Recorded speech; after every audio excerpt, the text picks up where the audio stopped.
kameranya.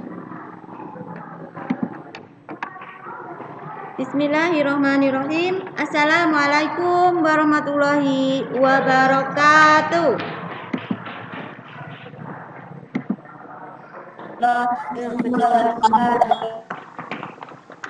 Ayo dibuka dulu kameranya.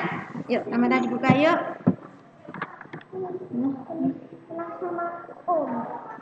Enggak. Pulpennya. Sudah diminta. Bismillahirrahmanirrahim. Alhamdulillahirabbil alamin. Segala puji bagi Allah yang telah memberikan segala nikmat karunia, dan alhamdulillah kita dipertemukan dalam pembelajaran daring ya. Dalam pembelajaran daring yang semoga dapat berjalan dengan lancar dan kalian mendapatkan pengalaman ataupun pembelajaran yang bermakna. Sehingga setelah nanti kalian tatap muka pembelajaran di dalam kelas, kalian dapat mengikutinya dengan baik ya. Tidak kagok lagi begitu. Baik anak-anakku, sebelum pembelajaran kita mulai, mari kita berdoa terlebih dahulu. Semoga Allah memberikan kelancaran dan keberkahan terhadap ilmu yang kita pelajari hari ini. Siap? Berdoa mulai.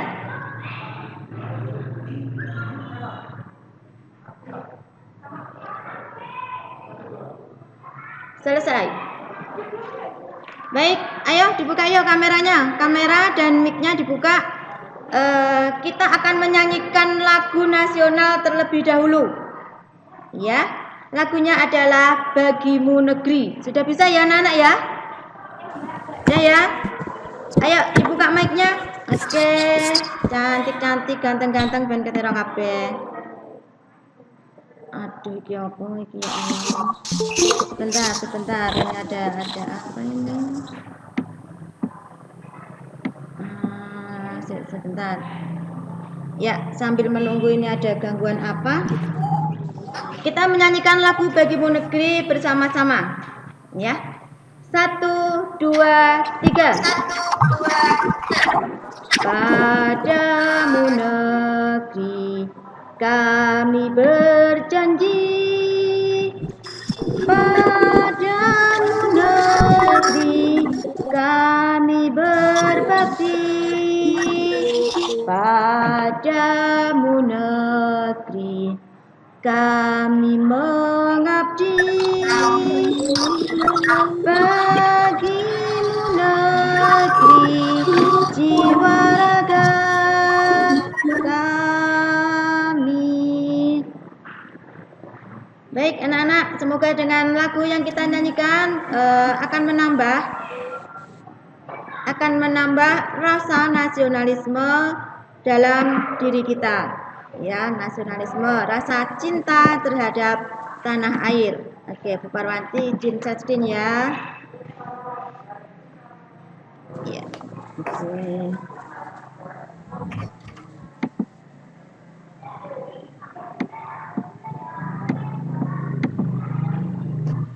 Anak-anak sudah tampak ya? Sudah tampak belum? Sudah tampak belum ya? Halo?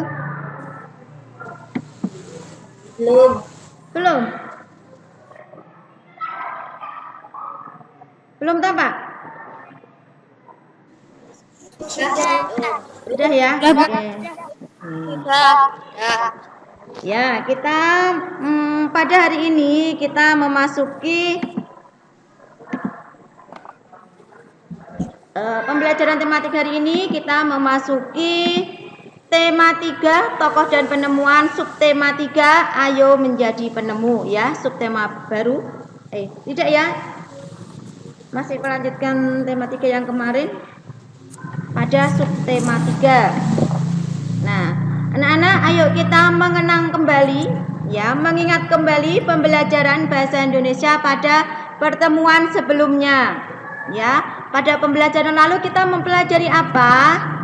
Ya, kita mempelajari penguasaan atau materi kalimat efektif. Ya, kalimat efektif. Ya, tentu kalian masih ingat bagaimana cara-cara membuat kalimat efektif itu. Gitu. Ini Bu Parwanti sampaikan kembali termasuk juga dengan kata-kata baku maupun tidak baku. Supaya apa? Karena ini materi esensial, jadi harus benar-benar kalian kuasai. Ya, harus benar-benar dikuasai. Ya. Ingat, besok kalau ujian kalimat efektif ini pasti keluar. Ya, pasti selalu keluar kalau ujian sekolah. Kemudian perhatikan video pembelajaran ini dengan baik-baik ya anak-anak ya. Perhatikan dulu video pembelajarannya dengan baik-baik.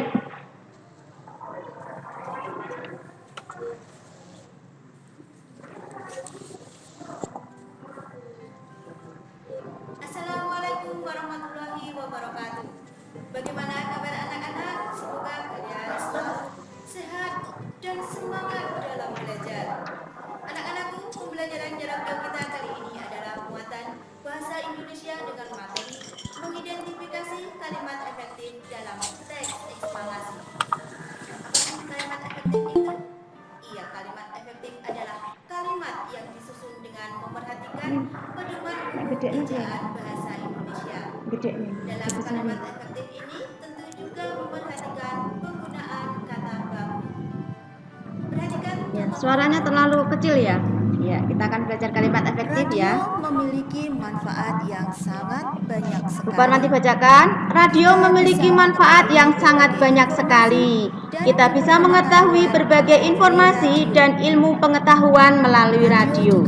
Radio juga dijadikan sebagai sarana untuk meningkatkan keimanan melalui siaran rohani yang disampaikan oleh para ustadz-ustadz. Selain sebagai sumber berita, ilmu pengetahuan, dan keagamaan, radio pun juga bisa dijadikan sebagai sarana hiburan. Kalimat tidak efektif dalam bacaan ini meliputi dalam satu, teks ini ada kalimat yang tidak efektif dan kata-kata yang tidak baku. Cukup ditulis. Yang pertama, radio memiliki manfaat yang sangat banyak sekali. Radio juga Ini bisa tidak dijadikan efektif sebagai sarana ya, sekalinya keimanan dibuang saja melalui ya siaran ini. rohani Jadi cukup yang disampaikan radio oleh memiliki para manfaat ustadz. yang sangat Cukup banyak. ditulis, radio juga bisa dijadikan sebagai Radio sarana juga untuk bisa meningkatkan dijadikan keimanan sebagai sarana melalui untuk meningkatkan siaran keimanan rohani melalui yang siaran disampaikan rohani oleh yang para disampaikan ustadz. oleh para ustadz-ustadz. Ya, ini juga kalimat yang terlalu boros sehingga dibuang saja salah satu ustadznya ya. Pengetahuan dan keagamaan. Kemudian selain sebagai sumber berita, ilmu pengetahuan dan keagamaan, radio pun juga bisa dijadikan sebagai sarana hiburan. Adapun ada juga ini juga pemborosan dalam kalimat sehingga pun itu dicoret saja. Itu Nah, dihilangkan.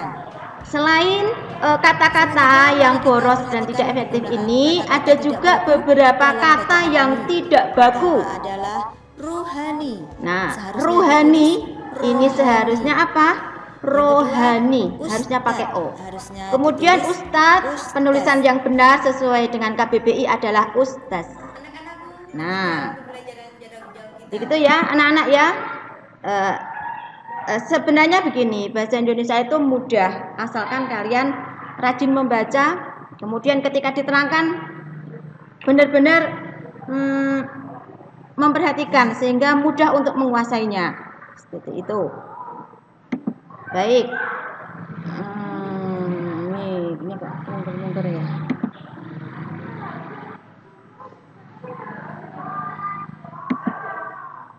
Nah, anak-anak untuk dapat menentukan kata baku atau tidak baku, ya, untuk menentukan kata baku dan tidak baku, kita dapat melihatnya pada Kamus Besar Bahasa Indonesia atau KBBI. Sehingga nggak bisa di karang-karang itu nggak bisa. Ini kira-kira apa ya? Kira-kira apa ya? Enggak. Jadi kita harus berdasarkan sumber yang dapat dipercaya, ya, yaitu Kamus Besar Bahasa Indonesia. Seperti apa kamusnya? Nah, seperti ini. Loh, kok banyak sekali, Bu? Iya, anak-anak. Jadi, kamus Besar Bahasa Indonesia ini yang terakhir adalah edisi kelima. Sehingga kalau misalnya kalian membeli, itu kalian membeli yang edisi kelima. Apa beda Bu edisi kelima dengan edisi sebelumnya? Berbeda. Ya, ada perbedaan, ada juga yang sama. Loh kok begitu? Kan marai bingung Bu. Nah anak-anakku,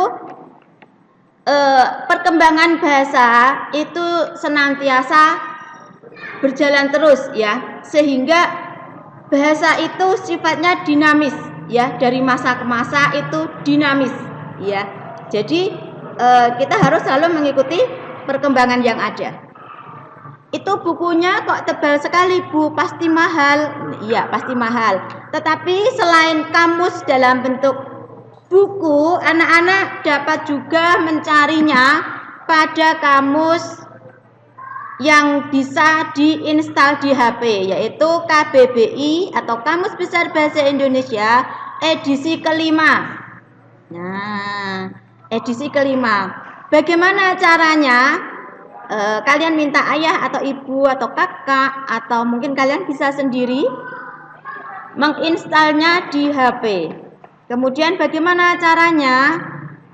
Caranya misalnya kalian akan mencari kata apa ya, kata atlet.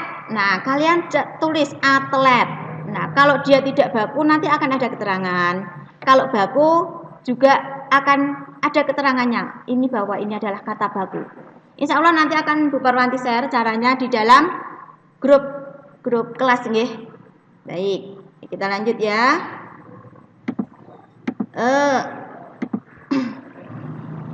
Nah, anak-anak kalian akan Bu Parwanti beri tugas bahasa Indonesia, yaitu mengerjakan soal evaluasi pada buku paket halaman 117 sampai 118. Kalian baca dengan cermat dan kalian kerjakan pada Google Formulir yang sudah Bu Parwanti sediakan, gitu ya. Kemudian anak-anakku, Bu Parwanti menginginkan kalian tidak ada yang terlambat dalam mengumpulkan atau mengirimkan jawaban. Karena apa? Sakjane Bu Parwanti pengen ya, sebenarnya Bu Parwanti ingin setelah memberikan soal, itu kan kalian pastinya sudah di dalam Google Formulir sudah tahu, oh ini benar, oh ini salah. Sebenarnya Bu Parwanti ingin lebih menerangkan lagi, tetapi kalau ada yang belum mengerjakan, masa Bu Parwanti menerangkan ketika ada yang belum mengerjakan, kan begitu ya. Jadi ayo yang lain juga disemangati teman-temannya yang rodok-rodok terlambat, sering terlambat mengerjakan begitu. Dan kakak saya sedang mengajar, maaf, tolong cari guru yang lain dulu ya. Gitu. Ya begitu. Jadi kalian usahakan tepat waktu dan nguyak-uyak kancane, ya, memberi semangat temannya yang belum mengerjakan. Sehingga nanti ada keuntungannya kan ya. Kemudian sekarang kita akan mempelajari IPS. Ya. Yang kita pelajari adalah dampak positif dan negatif kemajuan teknologi.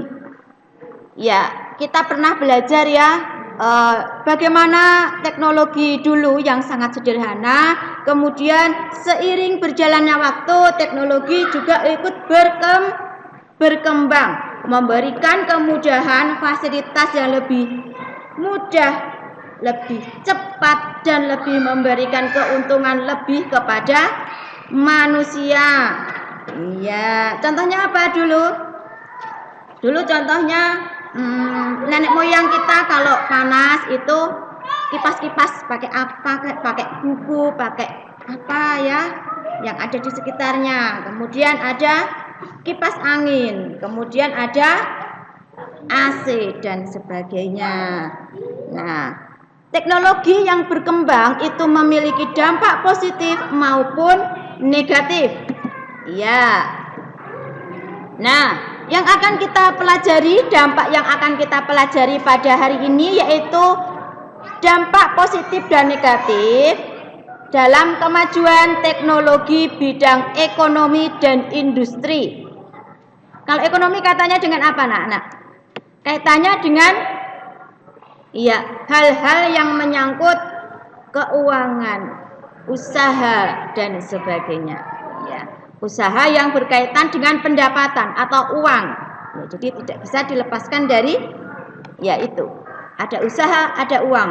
Seperti itu. Sementara kalau industri ini fokus difokuskan pada kegiatan yang berkaitan dengan kewirausahaan, ya, pabrik-pabrik misalnya, pabrik dalam skala kecil maupun skala besar. Jadi masing-masing rumah tangga itu, setiap keluarga itu ada kegiatan ekonomi, apapun itu, untuk mendapatkan uang atau masukan. Kemudian untuk industri itu tidak seluruh keluarga memiliki, ya, hanya mungkin industri itu contohnya memproduksi, misalnya memproduksi tempe dijual, membuat tahu dijual, membuat peyek dijual. Nah, itu. Jadi industri dalam skala kecil maupun besar. Baik, dampak positif dari kemajuan teknologinya apa? Apa dampak positifnya? Pertumbuhan ekonomi semakin tinggi.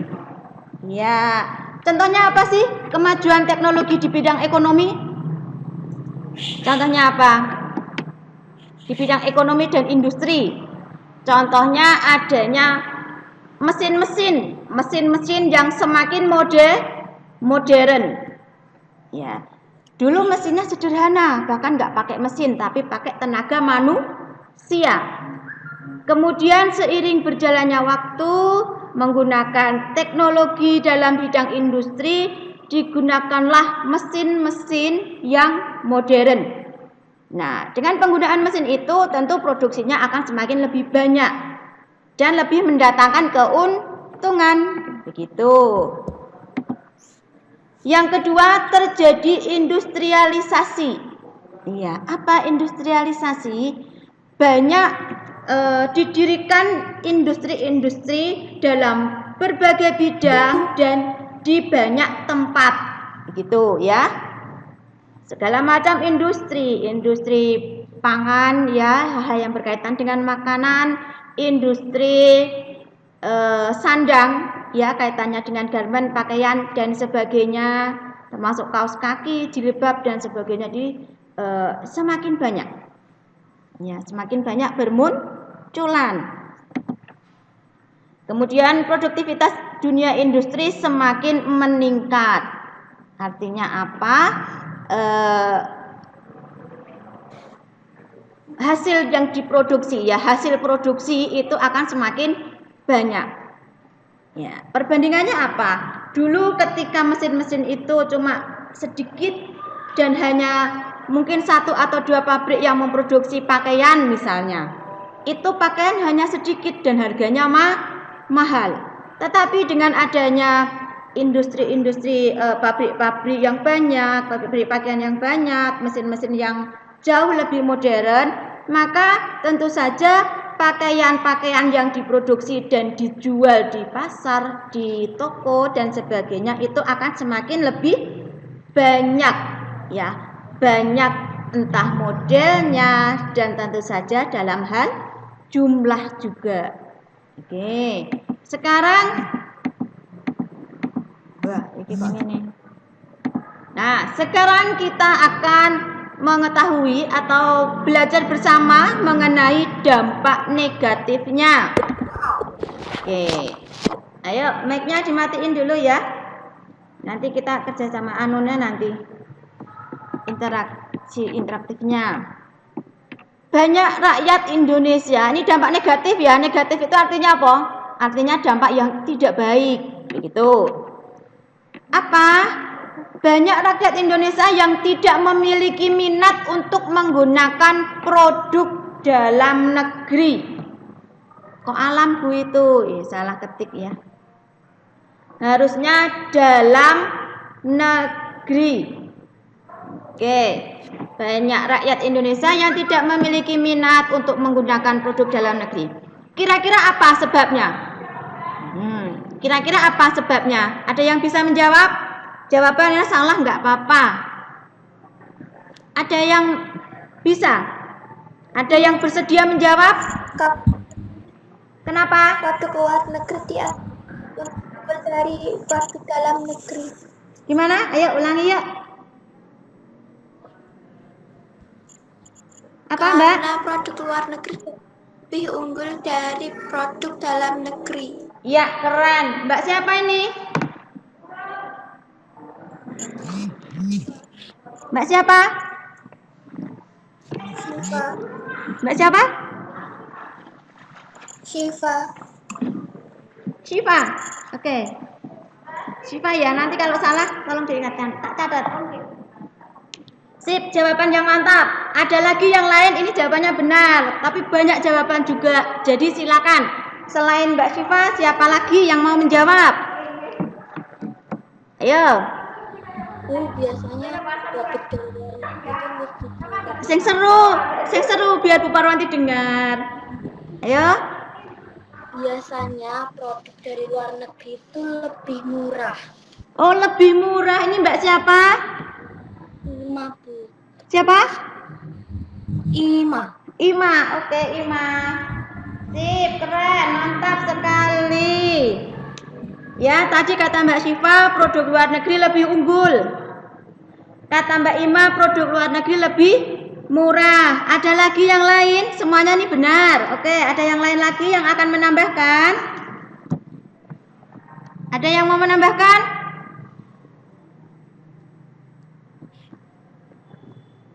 Ya, tadi semua jawaban benar. Produk luar negeri lebih unggul. Ya. Wah, berarti ngelak-elak produk kita sendiri. Ya, kenyataannya memang beberapa produk yang dijual dari luar negeri itu lebih unggul karena beberapa negara memang lebih lebih profesional dan lebih lama berkecimpung dalam dunia yang bersangkutan, gitu ya. Misalnya Indonesia memproduksi mobil. Oke, mobil. Kemudian Jepang itu sudah sangat terkenal memproduksi mobil sehingga orang-orang lebih suka membeli produk mobil dari Jepang. Karena apa? Lah karena lebih unggul. Yuk kok ngelak-elak punya kita sendiri. Nah, anak-anakku, kalian tentunya juga tidak inginkan kita selalu kalah. Nah, ini adalah tugas kalian. Bagaimana caranya kalian membuat produk-produk luar negeri, produk-produk dalam negeri itu bisa menyaingi keunggulan produk-produk luar negeri. Ini adalah tugas kalian gitu. Loh Bu, berarti Indonesia nggak punya produk unggul. Nah, Indonesia juga punya produk unggul. Ya. Jadi dalam beberapa hal Indonesia juga memiliki produk yang unggul gitu ya. Tetapi ada beberapa produk yang belum bisa dibuat atau masih lemah pada pemroduksian di Indonesia. Ya, Mbak Syifa keren, kemudian Mbak Ima harganya lebih murah Bu. Ya, karena apa? Karena mereka memproduksinya kan banyak, sehingga kalau banyak kan kalau dijual murah itu juga tetap bisa mendatangkan apa? Keuntungan. Loh, gimana Bu? Contohnya, misalnya siapa nih? Contohnya Fadil. Nih, Fadil memiliki pabrik tempe. Sehari Fadil memproduksi tempe 200 biji. Oke, contohnya. Kemudian siapa? Atala juga memiliki pabrik tempe. Sehari menghasilkan 1000 buah tempe. Nah, Atala ini kan dalam membeli bahan bakunya kan bisa lebih murah ya, karena mungkin Atala membelinya dalam sekali membeli itu 1 kintal. Nah, 1 kintal kan harganya pasti jauh lebih murah ya, karena dijual secara lebih murah biasanya daripada Fadil. Mungkin Fadil membelinya harga basane 5 kilo, 6 kilo, 10 kilo. Nah, itu kalau membeli sedikit kan harganya lebih mahal ya. Harga apa? Harga bahan bakunya. Oke, gitu ya. Iya, sip, keren-keren Mbak Syifa, Mbak Ima. Kemudian lanjut. Masuknya budaya asing yang melunturkan budaya atau nilai luhur bangsa Indonesia.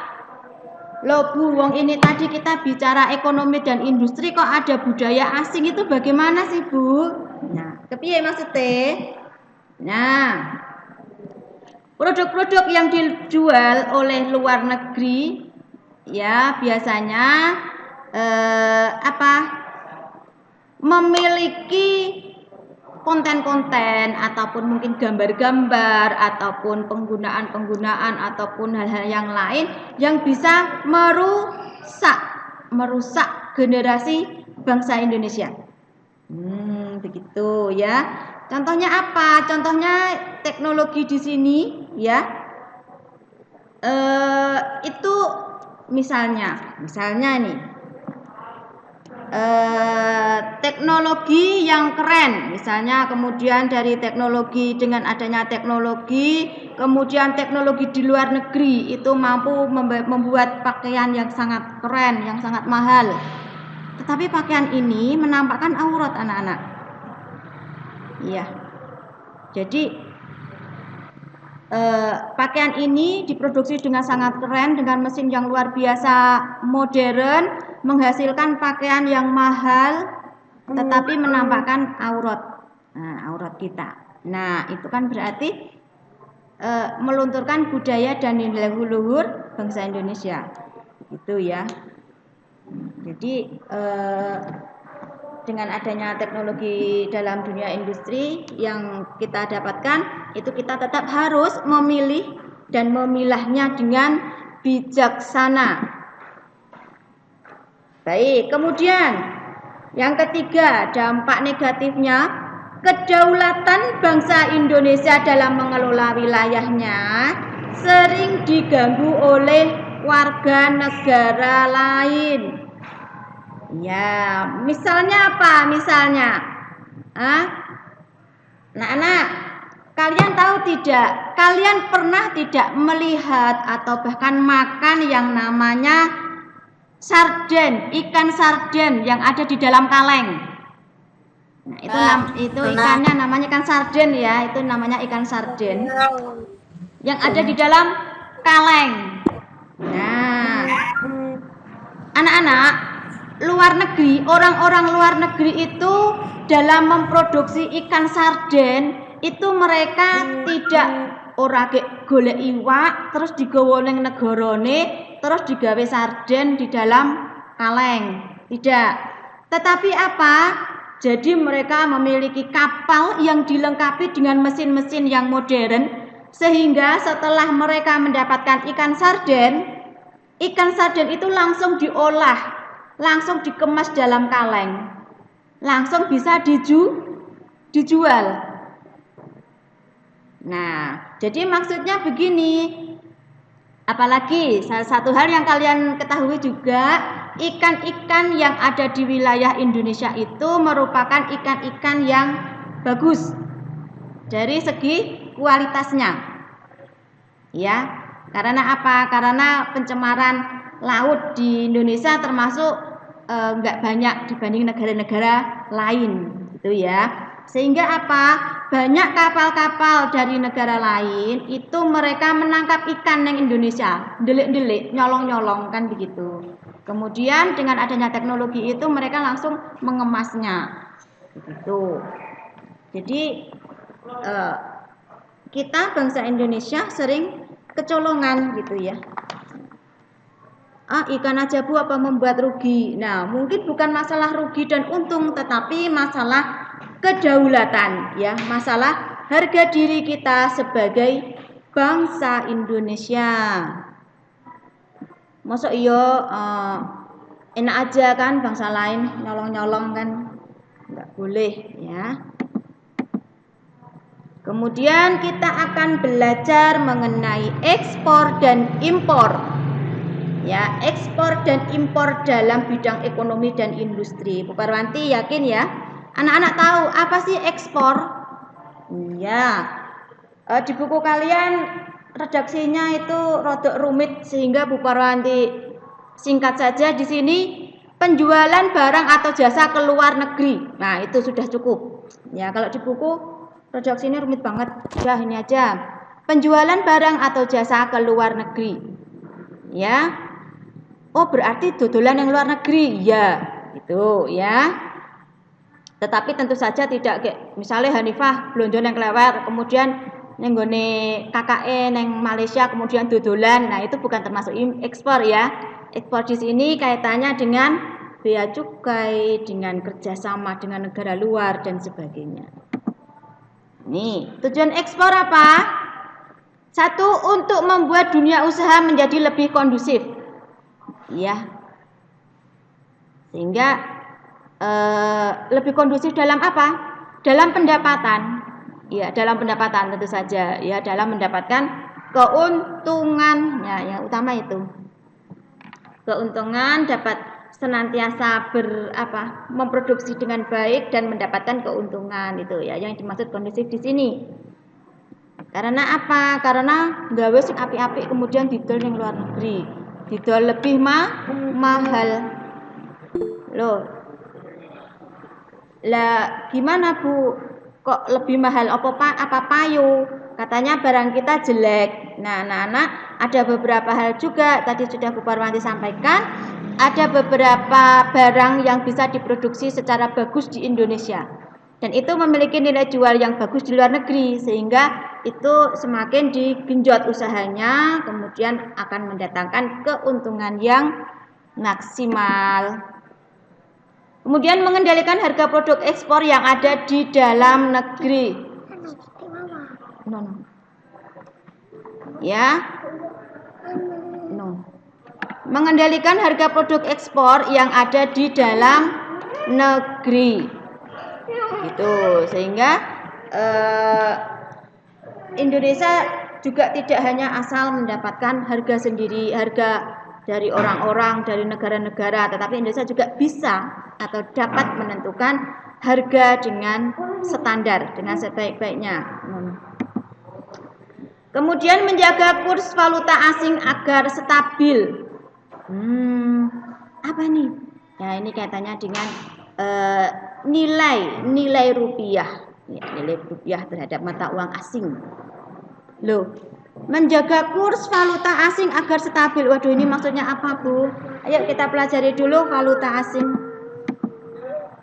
Oh, nanti kita belajar valuta asing ya. Kita belajar impor dulu. Nah, apa sih impor? Ya, kegiatan pembelian jasa atau barang dari negara lain. Oh, berarti membeli barang dari negara lain. Iya, itu impor. Nah, kemudian tujuan impor apa saja?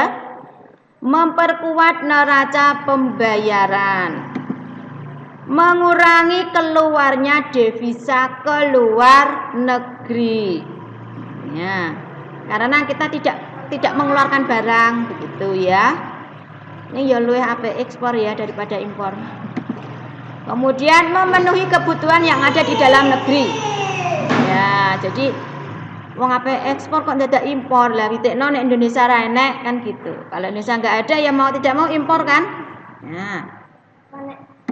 Kemudian Bu Parwanti tadi ingin menyampaikan valuta asing. Valuta asing ya, valuta asing akronim dari VALAS.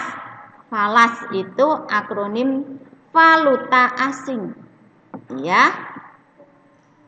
Kemudian apa sih maksudnya?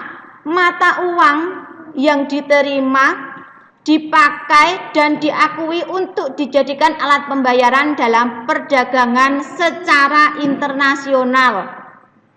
Begitu. Ya. Kan ini ya anak-anak. Masing-masing negara memiliki mata uang sendiri-sendiri. Ya, kalian sudah belajar ya? Mata uang Malaysia apa? Ringgit. Oke, mata uang Indonesia? Rupiah. Rupiah. Mata uang Amerika? Rupiah. Dolar. mata uang ngendi nih? Mata uang Inggris, pound sterling dan sebagainya. Nah, kalau ekspor dan impor itu kita tidak langsung kayak memberikan uang ekspor. Kemudian misalnya Hanifah memiliki usaha yang sangat besar, usaha garmen, kemudian diekspor melalui bea cukai dan sebagainya. Kemudian Hanifah tidak mendapatkan uang dalam bentuk rupiah. Lawang luar negeri randu duit rupiah. Orang luar negeri juga tidak bisa membayar, misalnya sing tuku uang Malaysia. Hanifah juga mau dibayar dengan ringgit. Lho, lah apa ringgit? Lho tuku tempe nek nggon desane ora payu kan. Nah, akhirnya apa? Digunakanlah valuta asing.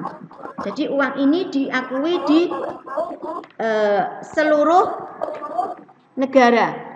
Ya, setidak-tidaknya kedua negara yang mengekspor dan impor, yang menerima, yang menjual dan membeli itu mengakui keuangan itu, ya, mata uang itu. Nah, falas yang paling sering digunakan adalah mata uang milik negara yang memiliki peran besar dalam perekonomian semua negara lain. Oke, kasarannya negara adidaya, negara adikuasa. Contohnya Amerika. Jadi uang dolar Amerika itu bisa digunakan untuk pembayaran ekspor impor. Kemudian euro ini di mana nih euro? Euro di negara-negara Eropa. Yen di mana? Yen di nanti dah Jepang. Oke, gitu ya. Lanjut. Sekarang yuk kita belajar PPKN. Mengenai apa? Tanggung jawab terhadap hak dan kewajiban. Iya, hak itu apa? Ada yang tahu hak itu apa? Sudah pernah ya? Sesuatu yang apa? Yang pantas untuk kita dapatkan setelah kita melakukan kewajiban. Oke, Mbak siapa? Mbak siapa ini? Putri. Siapa? Putri. Oh, Putri Dahayu. Oke. Kalau kewajiban apa? Kewajiban. Yang laki-laki mana nih? Yang laki-laki nggak ada nih. Sesuatu yang harus kita lakukan untuk mendapatkan hak. Oke, siapa ini? Sip. Siapa? Putri. Siapa?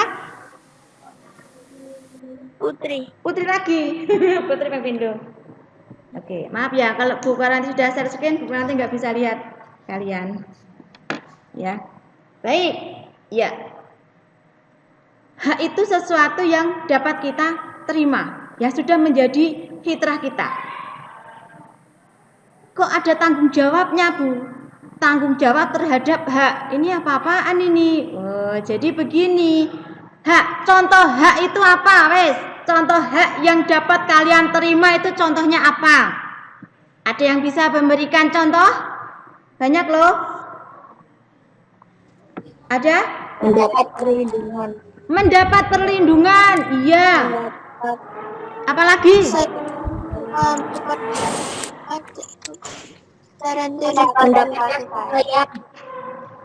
Iya. Mendapatkan makan, Bu. Wah, makan wesen digagas ya enggak apa-apa, itu hak kita sebagai anak. Iya. Mendapatkan pendidikan. Oke, kemudian mendapatkan kasih sayang. Mendapatkan pembelajaran dari Bu Guru dan Pak Guru. Mendapatkan apa ya? Perlindungan di masyarakat.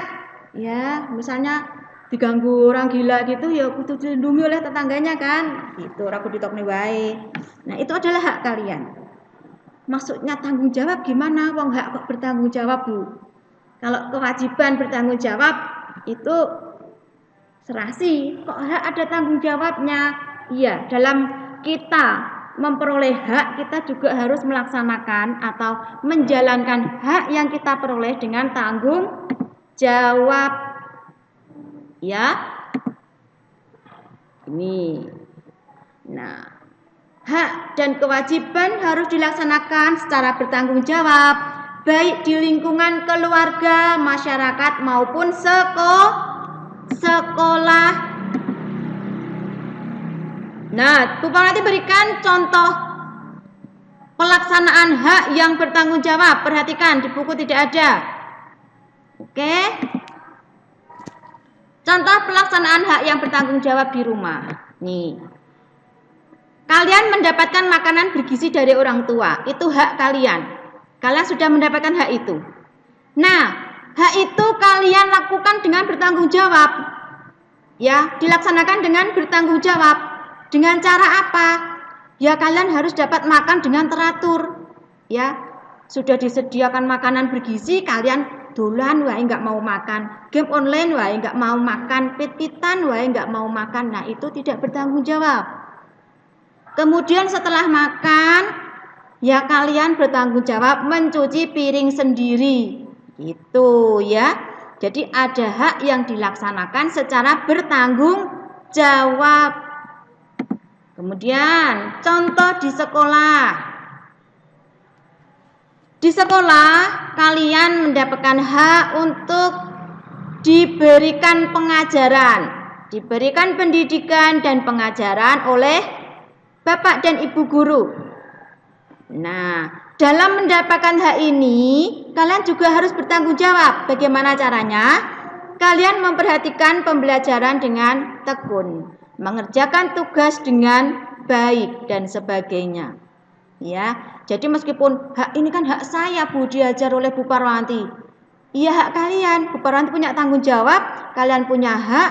Nah, Bu Parwanti melaksanakan kewajiban dengan tanggung jawab, kalian juga melaksanakan hak dengan penuh tanggung jawab. Nah, seperti itu ya. Kemudian pelaksanaan hak yang bertanggung jawab di masyarakat. Nah, anak-anak kalau tidak masa pandemi ya, di luar masa pandemi, kalian memperoleh hak belajar di TPA di masjid dekat kalian.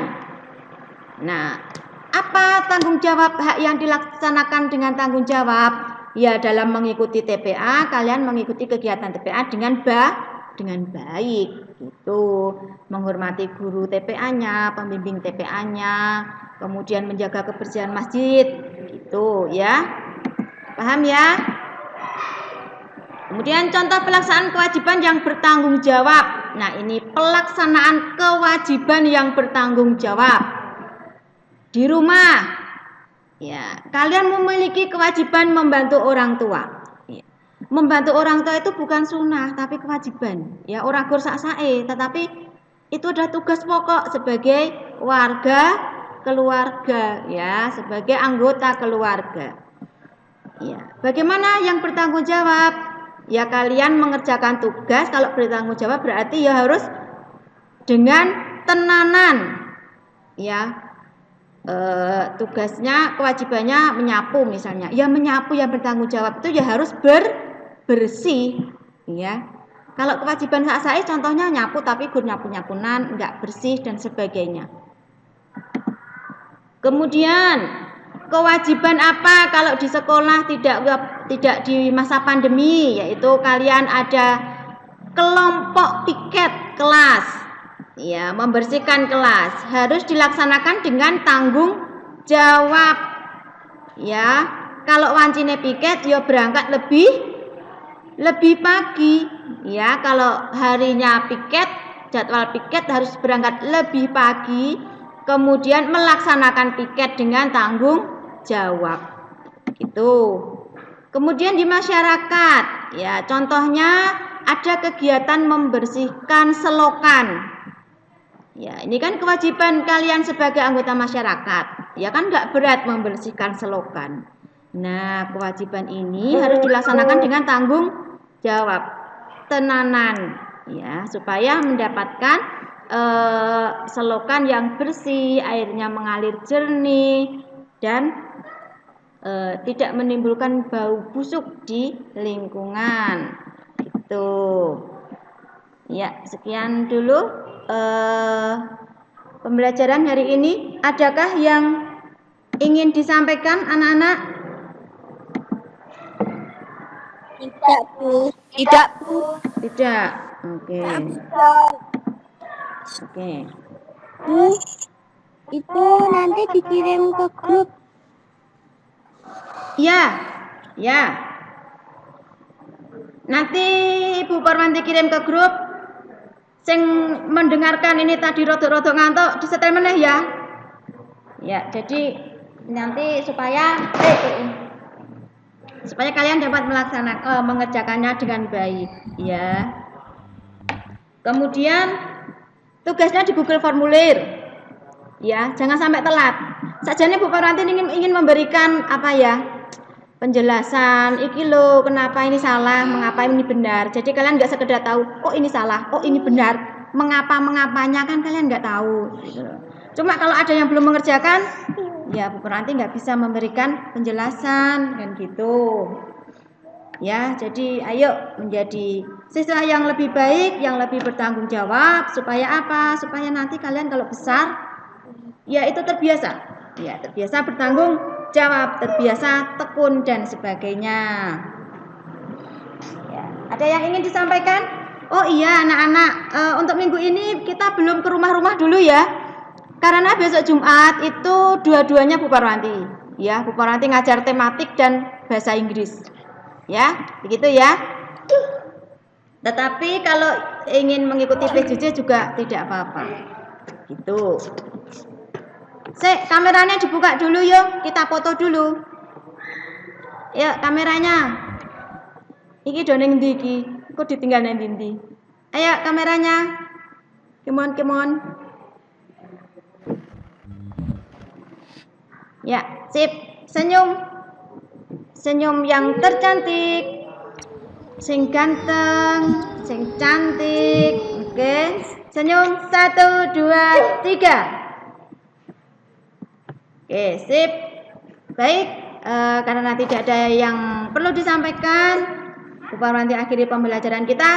Tetap selalu semangat, ya, selalu semangat belajar maupun membantu orang tua. Ya, jadi anak yang soleh dan solehah dan semakin meningkatkan ibadah kalian. Tuh. Baik, kurang lebihnya mohon maaf. Billahi taufiq wal hidayah. Wassalamualaikum warahmatullahi wabarakatuh.